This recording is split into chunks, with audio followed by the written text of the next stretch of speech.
वहां पर यज्ञ की रक्षा की है। यज्ञ पूर्ण हुआ, जैसे ही असुर मारे गए मुनिगण परम प्रसन्न हुए और देवताओं ने पुष्प का वर्षण किया। हे राघवेंद्र, आपकी कृपा से अति दुष्ट दैत्य मारे गए हैं, अब हम आराम से दिव्य यज्ञ अनुष्ठान करेंगे।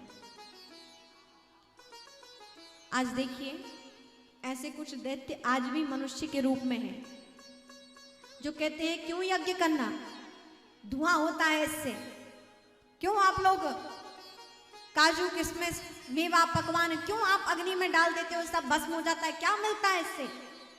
आज भी असुर हैं, आज भी दैत्य हैं जो यज्ञ को पूर्ण होने में बाधक बनते हैं। अरे कोरोना काल में क्या हुआ, कीटाणु क्यों हुए ये सब, क्योंकि धीरे धीरे यज्ञ कम होते जा रहे हैं। साइंटिफिक रीजन है हमारे यहाँ कि यज्ञ क्यों करना चाहिए। विधिवत यज्ञ का नियम था, साधुओं के लिए तो है ही, लेकिन गृहस्थों के लिए भी कुछ नियम थे, जिसमें से एक नियम यज्ञ का भी था कि गृहस्थों को भी यज्ञ करना चाहिए। यज्ञ का अलग अलग विधान है, सूक्ष्म रूप से हमारे यहाँ काक यज्ञ, कई प्रकार के यज्ञों का विधान है, सभी अलग अलग यज्ञ होने का विधान है।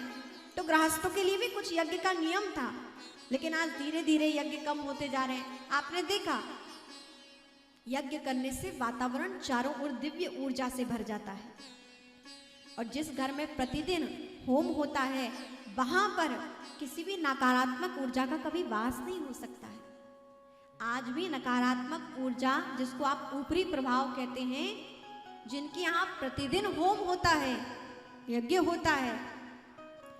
हमारे यहाँ नेपाल से पधारे हुए रंजीत जी की बड़ी बहन बैठी हुई हैं यहाँ पर, ग्वालियर से आए हैं दोनों। तो इनके पिताजी, भैया का नाम क्या है, हाँ संजय जी पधारे हैं अपनी सहधर्मिणी के साथ, मोहिनी माता जी के साथ। तो इनके यहाँ इनके जो सास ससुर हैं, इनके यहाँ प्रत्येक दिन यज्ञ होम होता है। इनके पिताजी अलग अलग औषधिपूर्ण औषधियों से, लकड़ियों से प्रतिदिन यज्ञ करते हैं। ऐसी बात है ना संजय जी, आज भी इतने व्रत हैं इनके पिताजी माताजी, लेकिन आज भी इनके घर में परंपरा से यज्ञ होता आया है। हमारे रंजीत भैया की माताजी भी परम, शकुंतला माताजी परम भक्ता थी, और ऐसे ही इनको अपना पूरा परिवार मिला है।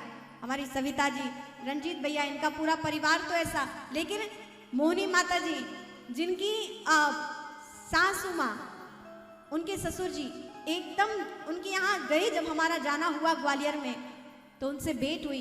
इतना उनका गहन चिंतन यज्ञ के विषय पर कि सुनकर आश्चर्य होता है।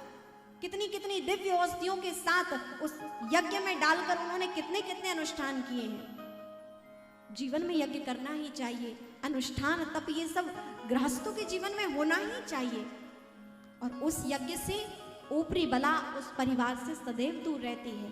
नकारात्मकता ऊर्जा उस परिवार से दूर रहती है जिस घर में यज्ञ होता है।